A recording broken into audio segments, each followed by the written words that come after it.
Our dream trip to Italy was 2 days away, bags half-packed, when an urgent bank call turned our romantic getaway into a chilling summons. I had to come alone, without the husband I thought I knew. The scent of new sunscreen and the crisp rustle of airline tickets were supposed to be the defining sensory details of my week. Mark and I were 2 days away from our grand escape, a 10th anniversary trip to Italy. 2 weeks of pasta, wine, and cobblestone streets we'd been saving for since we got married. The suitcases were open on the bed, half-packed with clothes I'd spent months curating. I was holding a new sundress against myself, picturing the Amalfi Coast, when the phone rang. I almost didn't answer it. It was an unknown local number, and I figured it was just another spam call about my car's extended warranty. But for some reason, I picked it up. "May I speak with Sarah Gable?" a man's voice asked. It was deep, formal, and had the sterile quality of a corporate office.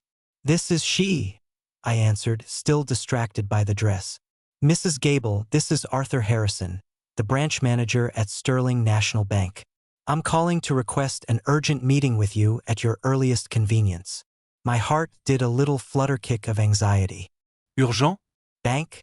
The words didn't belong in the same sentence as dream vacation. "Oh," I said, putting the dress down. "Is there a problem with our account? My husband and I are leaving the country in 2 days, so if it's something that can be handled over the phone." "I'm afraid not, Mrs. Gable." He cut in smoothly, but with an edge of finality.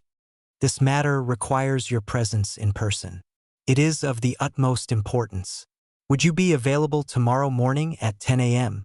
The request felt less like a question and more like a summons. My mind started racing. Had we overdrawn an account by mistake? Was there a suspicious charge? Mark handled most of our finances. He was meticulous, a spreadsheet wizard who balanced our budget to the penny. A mistake on his part was almost unthinkable.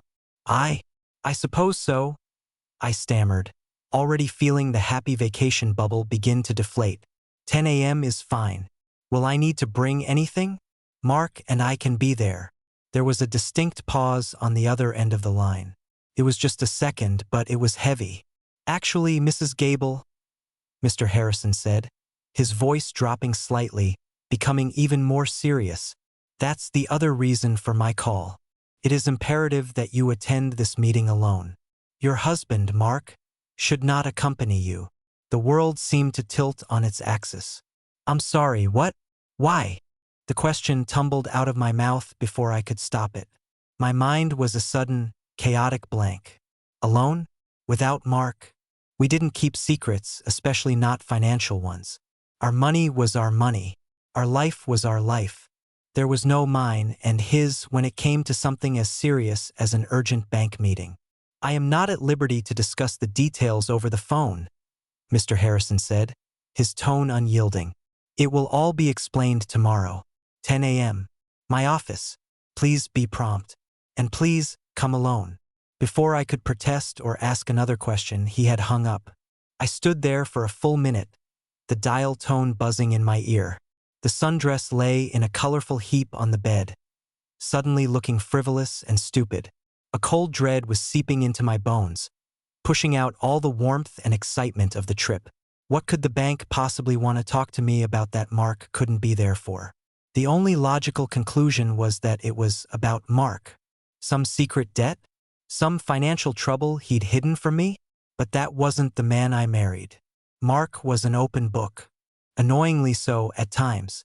He walked into the bedroom then, a huge smile on his face, holding 2 travel pillows. "Look what I found. Neck support for the long-haul flight.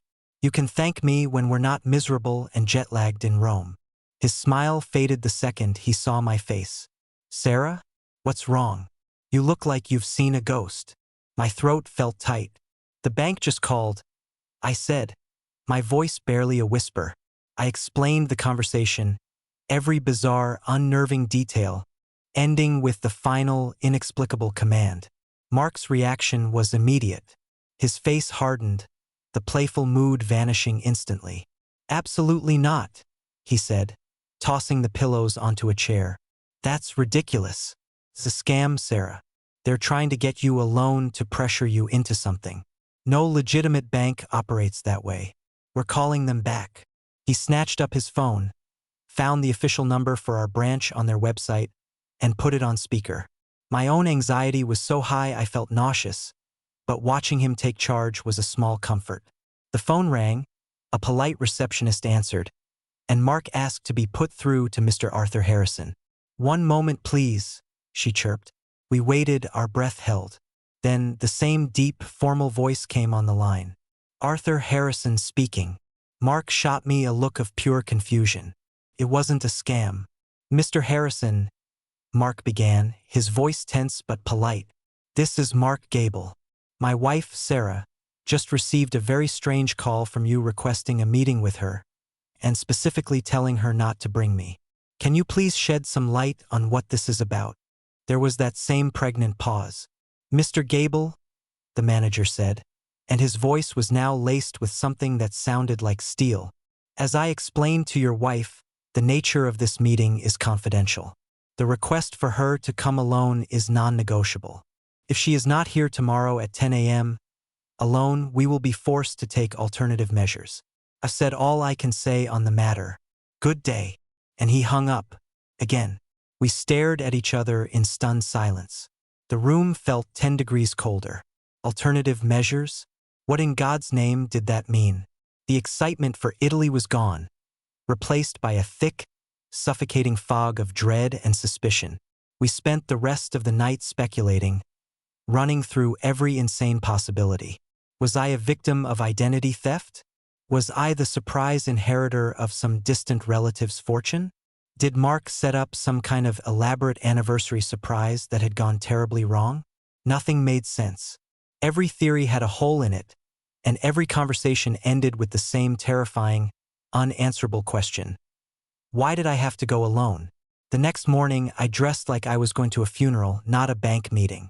Every nerve in my body screamed at me to cancel, to forget Italy, to just stay home where I was safe with my husband. Mark wanted to drive me, to wait in the parking lot, but I couldn't let him. The manager's voice, with its veiled threat of alternative measures, echoed in my head. I had to do this exactly as he said. Walking into the cold, marble lobby of the bank felt like stepping into an arena. The friendly tellers I usually joked with now looked like strangers. The receptionist pointed me towards a hallway, to a heavy oak door with a brass plaque that read Arthur Harrison, branch manager. I knocked, my hand trembling slightly. The door opened immediately. Mr. Harrison was an older man, with silver hair and a severe, wrinkle-lined face that looked like it had never smiled.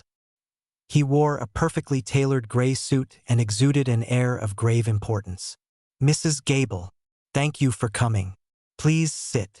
His office was intimidating. Dark wood, leather chairs, and a complete lack of any personal effects. It was as sterile as his voice on the phone. I sat in the chair opposite his massive desk, my purse clutched in my lap like a shield. He sat down, folded his hands on the desk, and looked at me with an expression I couldn't quite decipher. It wasn't unkind, but it was deeply serious. "I know this is highly unusual," he began, "and I apologize for the distress this has no doubt caused you and your husband. I don't understand any of this," I said, my voice shaking. "Is our money safe? Are we in some kind of trouble? Your joint accounts are perfectly fine," he said calmly. He reached for a thick, beige file on his desk, his fingers tapping its cover. "We asked you to come alone, Mrs. Gable, because this meeting is about a private safe deposit box. One that was opened 25 years ago, in your maiden name, Sarah Albright." I stared at him, utterly bewildered. "I'm sorry, that's impossible. I've never had a safe deposit box in my life." Mr. Harrison gave me a look that was almost pitying.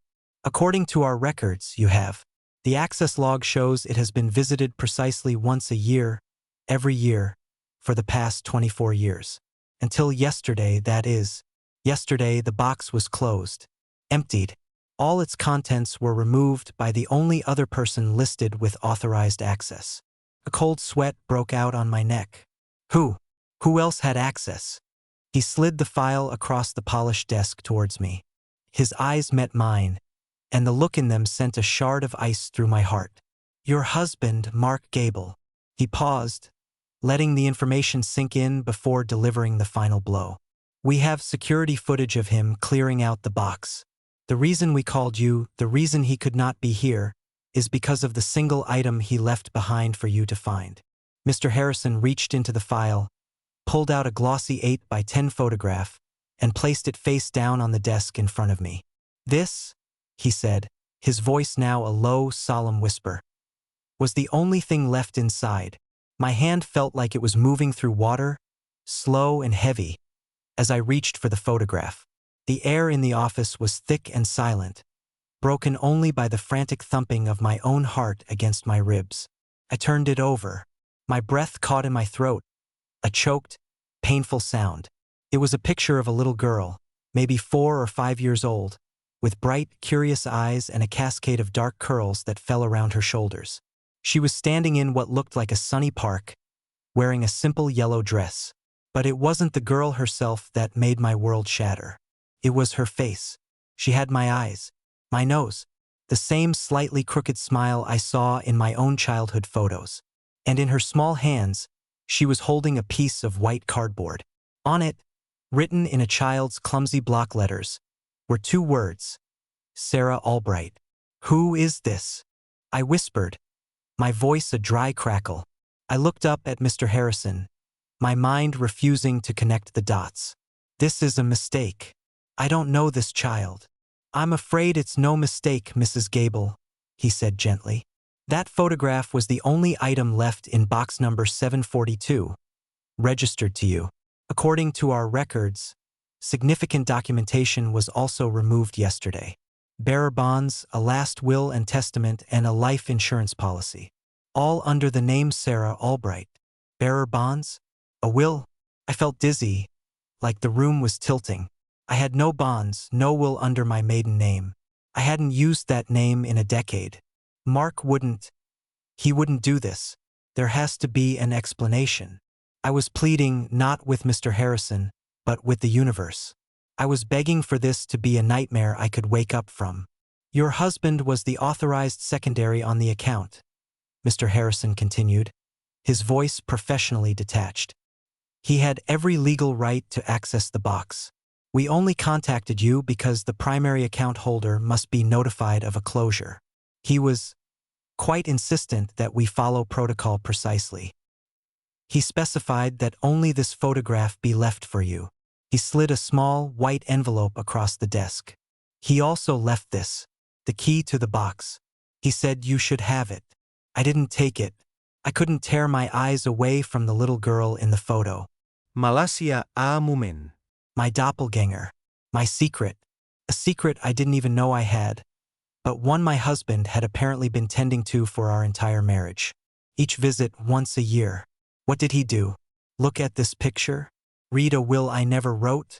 For 24 years, a whole secret life had been running in parallel to mine, intersecting only in the sterile, silent vault of a bank I barely visited. The drive home was a blur. The familiar streets of my neighborhood looked alien, the cheerful suburban houses like facades hiding unknowable secrets.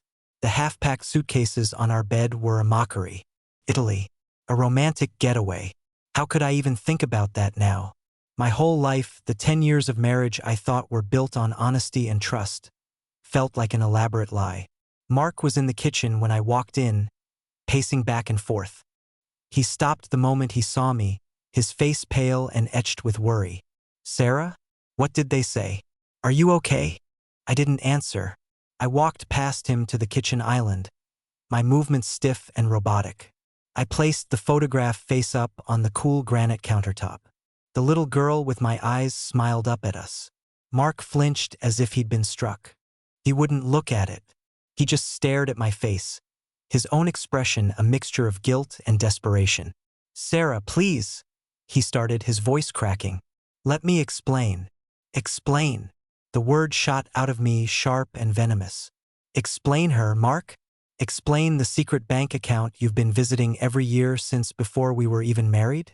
Explain the will, the bonds? Explain why my entire life feels like it's been a complete and utter fraud. Tears were streaming down my face now, hot and angry. I had 1,000 questions, but they were all tangled up in a knot of betrayal so tight I could barely breathe.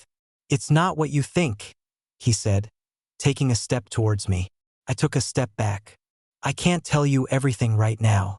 I swear I was going to. Soon. But something's happened. Things have changed. Things have changed." I laughed, a harsh, ugly sound.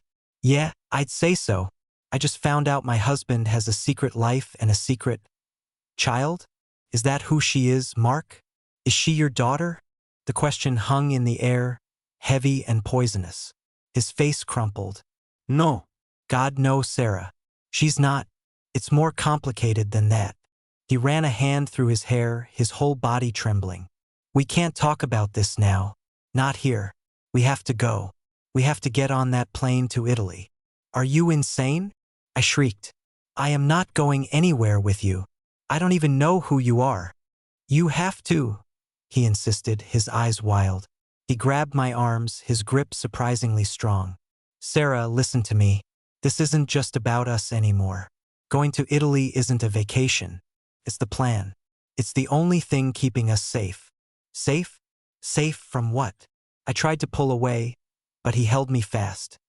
He leaned in closer, his voice dropping to a terrified whisper that chilled me to the bone. "I emptied that box because I had to, because they're on to me. They know. Sarah, they are watching this house right now." He glanced nervously toward the front window, his face a mask of pure terror. "We have to act normal. We have to pack our bags, smile at the neighbors, and get on that plane. Our lives depend on it." His words were so outlandish, so pulled from the script of a bad spy movie, that for a moment I thought he'd lost his mind. "They?" I repeated, my voice dripping with disbelief. "Who is they, Mark? The financial police? The secret daughter-hiding police? This is insane." I wrenched my arms from his grasp, the raw anger momentarily eclipsing the fear his terrified expression was trying to instill in me. "You're not going to distract me with some paranoid fantasy. You're going to tell me who that little girl is, right now." "I can't," he whispered, his eyes darting to the window again. "Not here. Please, Sarah. Just trust me. For 2 more days. Get on the plane. In Rome, I promise I will tell you everything. The whole truth. I swear on my life. But if we don't leave, if we change our plans even slightly, they'll see it. They'll know I broke protocol, and we will never be safe again." The sheer, unadulterated panic in his eyes was starting to puncture my rage. This wasn't the evasive guilt of a cheating husband. This was something deeper, something primal. This was fear. The kind of fear that makes the hair on your arms stand up. The meticulous, spreadsheet-loving accountant I had married was gone, replaced by a stranger with a haunted look who spoke in cryptic warnings. I stared at him, my mind a battlefield of conflicting emotions. Betrayal wrestled with a terrifying, blossoming curiosity. The logical part of me screamed that this was a manipulative ploy, a desperate attempt to get me on a plane before I could call a lawyer. But the part of me that had known and loved this man for a decade saw the genuine terror in the way his hands trembled, the sincerity in the way his voice broke when he begged me to trust him. "Why should I trust you?" I asked, my voice barely audible. "You've been lying to me for our entire relationship." "I haven't," he insisted, his voice raw. "I've been protecting you. Everything I've done, every single secret has been to protect you. From this, from them. Please, Sarah, let me continue protecting you." Against my better judgment, against every rational thought in my head, I felt a flicker of my old self, the wife who trusted her husband implicitly. 2 days, I said, my voice cold and hard. "We get on the plane. We land in Rome. And you tell me everything. And it better be the truth, Mark. Because if it's not, I swear, I will leave you in that hotel room and you will never see me again." A wave of relief so profound washed over his face that it was almost painful to watch. "Thank you," he breathed. "Thank you. Just act normal. We'll finish packing. We'll talk about what sights we want to see. Everything has to look perfect." The next 48 hours were the most surreal of my life. We moved through our home like actors on a stage, playing the part of a happy couple excited for their anniversary trip. We laughed too loudly. We discussed itineraries for the Colosseum and the Vatican in forced, cheerful tones. I folded my new sundresses into my suitcase, the fabric feeling like a costume for a role I no longer understood. Every time a car drove slowly down our street, my heart leaped into my throat. I found myself peering through the blinds, just like Mark, searching for faces that didn't belong, for the unseen, they who were supposedly watching us. The silence between our staged conversations was heavy and suffocating. I would catch him looking at me with an expression of such deep sorrow and regret that it made my stomach ache. I wanted to scream at him, to shake the truth out of him, but I held it in, clinging to the promise of Rome. The photograph of the little girl sat face down on my bedside table. I couldn't look at it, but I couldn't bring myself to put it away either. It was a tangible piece of this new, terrifying reality. The trip to the airport was excruciating. We made small talk with the taxi driver, our hands clenched into fists in our laps. Every part of the airport security process felt fraught with danger. Was this where they would stop us? Every official-looking person we passed made me jump. But we got through. We boarded the plane, found our seats, and buckled ourselves in. As the aircraft began to taxi down the runway, Mark reached over and took my hand. His was cold and clammy. "Almost there," he whispered, looking out the window at the ground falling away beneath us. "We're almost safe." I pulled my hand away. "Don't," I said quietly. "Don't touch me. Not until I know the truth." He flinched and retreated to his side of the seats. The 10-hour flight passed in near total silence. I pretended to sleep, my mind racing. Who was Sarah Albright? Why did she have my face? What had Mark been protecting me from for all these years? When we finally landed at Fiumicino Airport in Rome, the exhaustion and adrenaline hit me all at once. We navigated the chaos of baggage claim and customs in a daze. Mark had arranged for a car, and as we stepped out into the warm Italian air, a black sedan pulled up to the curb. A driver in a crisp suit got out and took our bags. It was all so seamless, so prearranged. The hotel was a luxurious, old-world building near the Spanish Steps. Our room was a suite, complete with a balcony overlooking a charming side street. It was the stuff of anniversary dreams, but it felt like a gilded cage. As soon as the bellhop left and the door clicked shut, I turned on Mark. "Okay," I said, crossing my arms. "We're here. We're in Rome. Now talk." Mark didn't answer. He walked past me, his face grim, and went straight to the television set. He turned it on, switching to a 24-hour news channel. Then he went into the bathroom and turned on the shower, the loud spray of water filling the silence. "What are you doing?" I demanded, following him. "Just in case," he mumbled, his back to me. "Sound cover." He came back into the main room, his movements tense and jerky. He finally looked at me, and the fear was back, more potent than ever. "Before I tell you anything," he said, his voice low and urgent, "I need to know. That key the bank manager gave you, the key to the box. Do you have it? Where is it?" I frowned, confused by the sudden shift. "Yes, I have it. It's in my purse." "Why?" His shoulders sagged in relief. "Good. Don't let it out of your sight. Ever. It's more important than you can possibly imagine." He took a deep breath, steeling himself. "Okay, the girl in the picture. Her name isn't Sarah Albright." "What?" I asked, completely lost.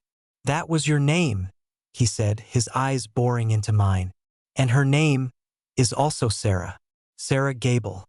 She's our daughter." I stared at him, my mind refusing to process the words.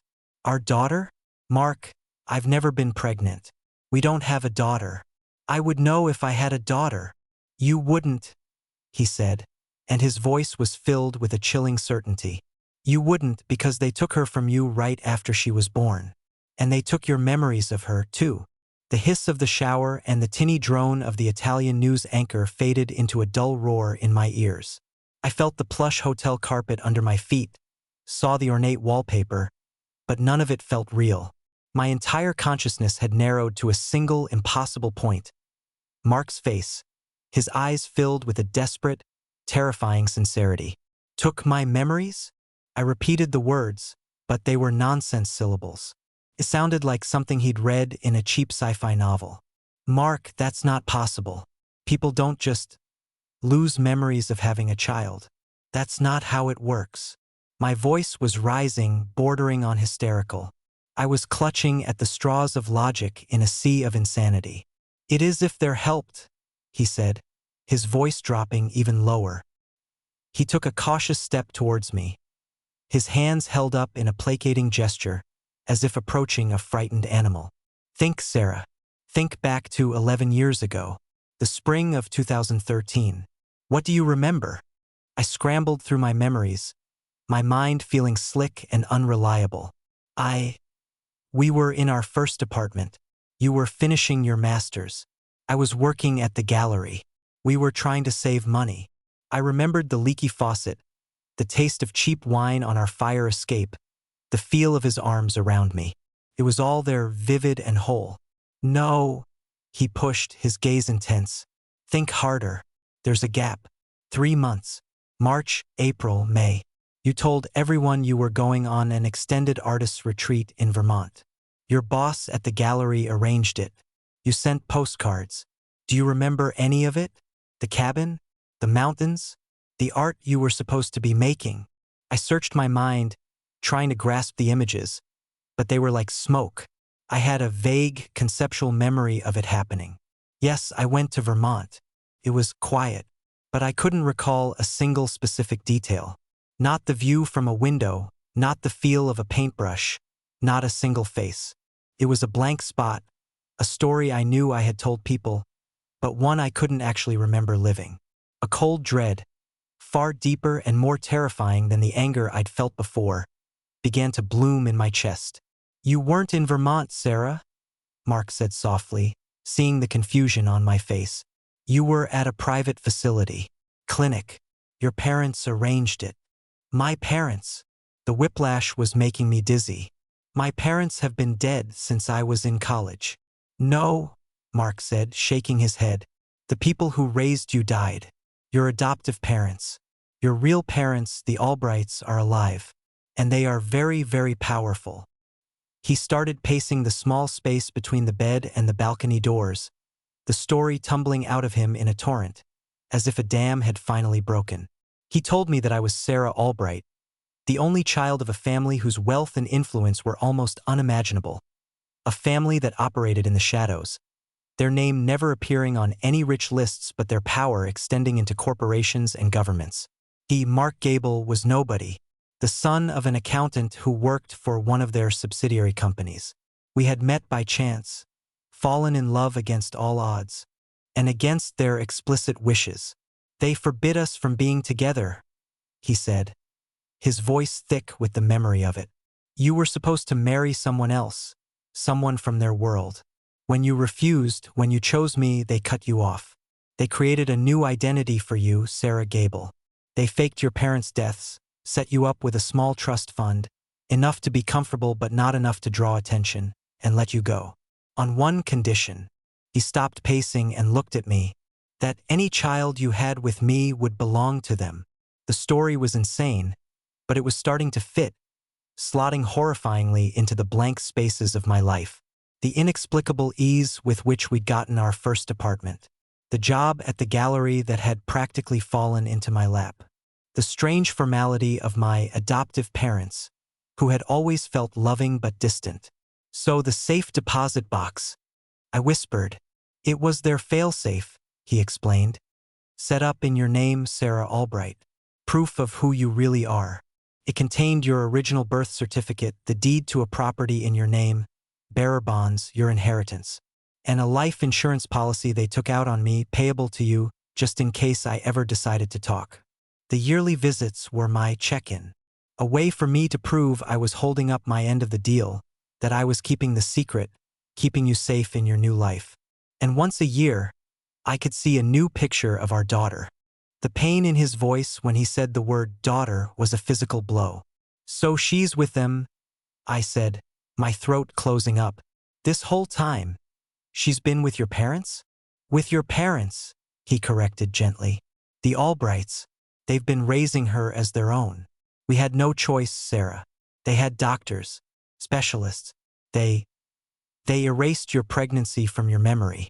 A cocktail of drugs, hypnotherapy. It's a fringe science, but with their money, anything is possible.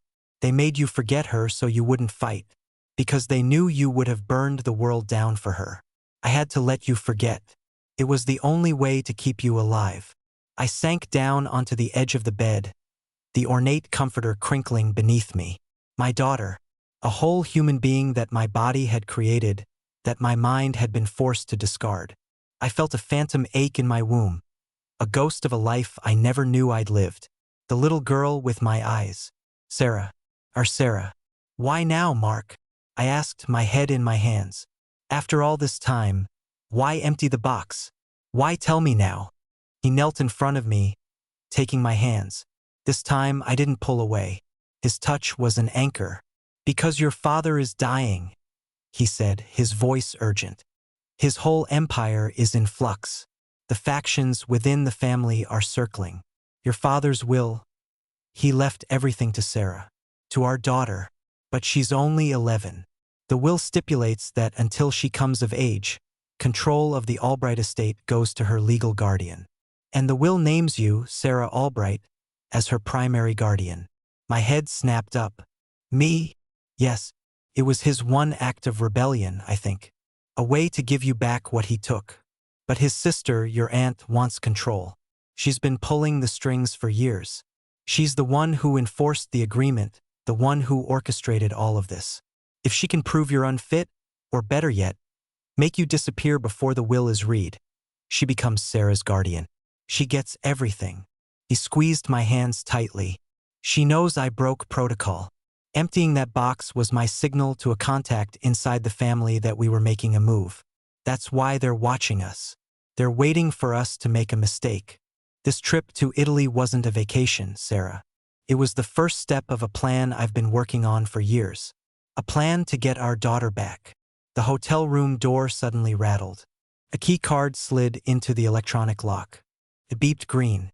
Mark and I froze, our eyes locked in shared terror. The handle began to turn. This plan, Mark whispered, his face ashen.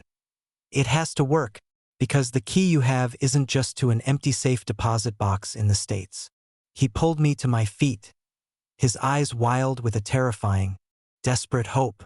It's also the key to a locker at the main train station here in Rome. And inside that locker is a set of new passports, cash, and a letter from your father. It contains everything you need to legally claim your identity and your daughter. We have to get there. Now.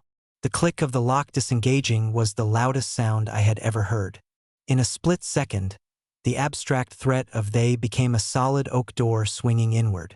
Mark reacted with a speed I never knew he possessed. He grabbed my arm, yanking me away from the bed and shoving me toward the glass doors of the balcony. Go. Now. Don't look back, he yelled, his voice a raw command that cut through my paralysis. He turned back to face the door, grabbing a heavy, ornate table lamp from the nightstand, holding it like a club. I didn't hesitate. I threw the latch on the balcony doors and scrambled out into the warm Roman evening. The balcony was small, a decorative wrought iron crescent barely big enough for 2 chairs. Below us, the charming side street was 3 stories down, a dizzying drop to the cobblestones. I heard a grunt and a crash from inside the room. My heart hammered against my ribs. A frantic bird trapped in a cage. Couldn't leave him. Peeking back through the glass, I saw 2 men in dark suits inside our room. One was grappling with Mark, who was fighting with the desperate strength of a cornered animal. The other man saw me, his eyes cold and emotionless, and started for the balcony. There was no time to think. To my right, our balcony was separated from the next by a thin iron railing. It was a leap of maybe 4 feet, a terrifying void between me and the neighboring room. I clutched the key in my purse, the metal pressing into my palm. It was all that mattered. With a strangled sob, I hauled myself over the railing, my skirt catching on the ironwork. For a heart-stopping second, my feet dangled over the street before my sneakers found purchase on the other side. I landed awkwardly, stumbling against the doors of the adjacent balcony. They were locked. I was trapped. The man from our room was climbing over the railing now, methodical and quick. Then I heard a shout from below. "Signora! Up here!"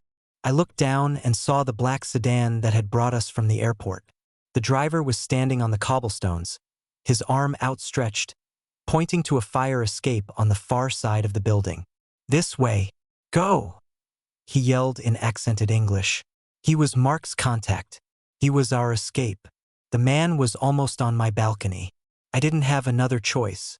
I scrambled over the second railing, my hands slick with sweat, and sprinted along the narrow ledge of the hotel's facade. The wind whipped at my hair, the streetlights below swimming in my vision. My feet found the iron rungs of the fire escape, and I half climbed, half fell down the levels, the metal clanging under my weight. I hit the ground running, my lungs burning, and dove into the back of the waiting sedan just as the driver slammed it into gear. The tires squealed on the cobblestones as we peeled away, leaving the shouts of the men behind us. "Where is he? Where's Mark?" I gasped, twisting in my seat to look out the rear window. "He did his job," the driver, whose name I learned was Leo, said grimly. "He bought you time. That was the plan. Your husband is a brave man." The implication was clear. Mark was a diversion, a sacrifice. The thought was a physical blow, knocking the wind out of me, but grief would have to wait. He had bought me this chance, and I couldn't waste it. "Termini Station," I said, my voice shaking but firm. "I have to get to the station." Leo nodded, his knuckles white on the steering wheel as he navigated the chaotic Roman traffic with terrifying skill. "We don't have much time. They will be looking for you everywhere." The station was a blur of light and noise. Leo pulled up to a side entrance. "The locker is in the main concourse, section G," he said, pressing a burner phone into my hand. "It's pre-programmed with one number. My number. Once you have the package, call me. I will tell you where to go. Do not stop for anyone. Go." I ran. I blended into the river of travelers, my face down, my heart pounding a frantic rhythm against my ribs. I found section G, my eyes scanning the numbers. There it was. Locker 317. My hand trembled as I inserted the key from a bank in America, a key that had crossed an ocean, a key that held the entire weight of my past and future. Turned smoothly. Inside was a simple brown envelope. I ripped it open. Just as Mark had said, 2 passports with my picture, one for Sarah Gable, one for Sarah Albright, a thick stack of euros, and a letter, sealed with a wax A. My father's letter. I tucked it all into my purse and ran for the exit, dialing Leo's number as I went. He picked up on the first ring. "I have it," I said. "Good." His voice was tense. "There is a train to Florence leaving in 7 minutes from platform 9. Get on it. Get off at the first stop, Orvieto. There will be another car waiting for you." The man will be holding a copy of La Repubblica Desh. The next few hours were a fugue state of motion and fear. The train to Orvieto. The silent drive through the winding hills of Umbria. I finally stopped in a small, secluded villa nestled among olive groves. Leo was there, along with a stern-looking woman in her 50s who introduced herself as Elena, my father's personal lawyer. It was in that quiet, sun-drenched living room that I finally read my father's letter. His words were a confession, an apology, and a plea. He explained his sister's cruelty, his own weakness in allowing her to control their lives, and his profound regret for what he had stolen from me. He had spent the last decade creating a legal fortress around his will, ensuring that only I could be named Sarah's guardian. The letter contained account numbers, contact names, and a detailed plan, all leading to one objective: get my daughter. The will was to be read in 3 days' time at the family's estate on Lake Como. Elena explained the final, critical step. Your aunt will contest the will. She will claim you are an imposter. We have everything we need to prove your identity, birth records, DNA markers your father preserved, but we need the one thing that will legally and emotionally cement your claim in front of the family council. What? I asked, my voice hoarse. The original access log for the safe deposit box, Elena said. The one showing your husband's yearly visits. It's the only document linking the life of Sarah Gable to the affairs of Sarah Albright. Proves he upheld the agreement. Proves the story is true. Your aunt knows it exists. She has people searching for it now. Mark's contact at the bank was supposed to retrieve it, but after what happened in Rome, she trailed off. It's still in the manager's office at Sterling National in America. A cold resolve settled over me. There was no other way. I had to go back. The journey back was a high-stakes ghost story. Using the Sarah Gable passport and the cash, Elena's contacts got me on a flight out of a private airfield in Switzerland. I landed in Boston and took a train, arriving back in my hometown under the cover of darkness. I felt like a spy in my own life. I walked past my house, the windows dark. A yellow police tape stretched across the front door. The sight of it was a knife in my gut, but I pushed the pain down. The next morning, I walked into Sterling National Bank. I looked different. My hair cut short and dyed a mousy brown, my face partially obscured by glasses and a scarf, but my heart was in my throat. I walked up to the receptionist. "I have an appointment with Mr. Harrison," I said, my voice steady. "My name is Elena Conti." I was led back to the same sterile office. Mr. Harrison was on the phone, his back to the door. "No, I'm telling you, we've searched everywhere," he was saying, his voice frayed with stress. "The Gables are gone, and the log is missing." My blood ran cold. It was gone. My aunt had gotten to it first. It was over. Mr. Harrison hung up the phone and turned, his professional mask slipping when he saw me. He didn't recognize me at first. I took off the glasses. "Mrs. Gable," he breathed, his eyes wide with shock.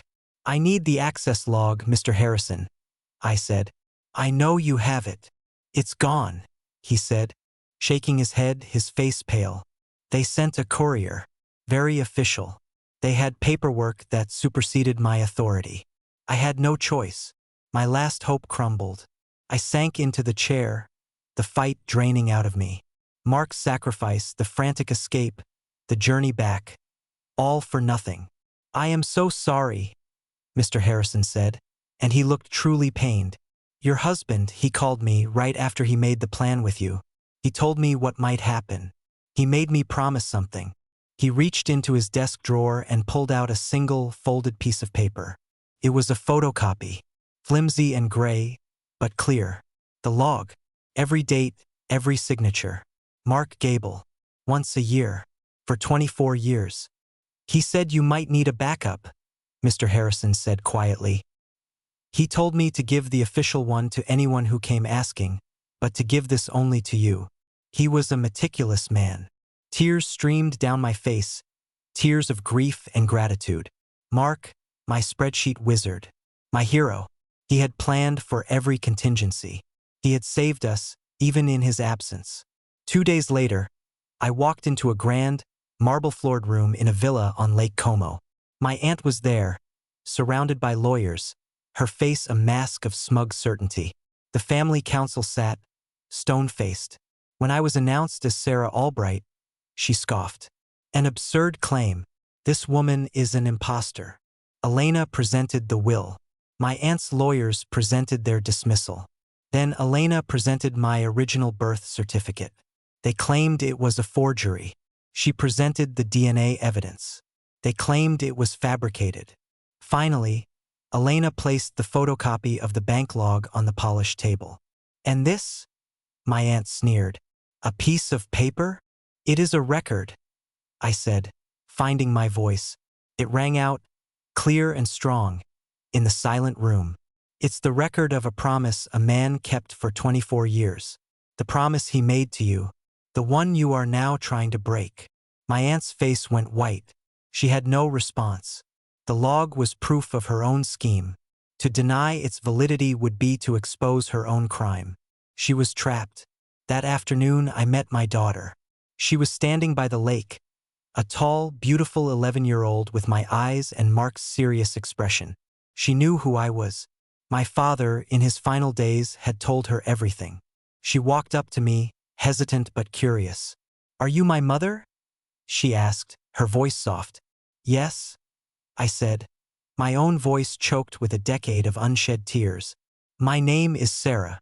She gave me a small, shy smile, the same slightly crooked smile from the photograph. Me too, she said. It wasn't a fairy tale ending. It was the beginning of something new and complicated. There would be years of getting to know each other, of healing wounds I was only just discovering. The world of the Albrights was dangerous and complex, a world I now had to navigate to protect my daughter. But as I took her hand, the sun setting over the lake, I felt Mark's presence with me. His meticulous planning had given me back my past. His sacrifice had given us a future. It was a future I would spend my life honoring, a promise I would keep for both of us. We were finally safe. We were finally home.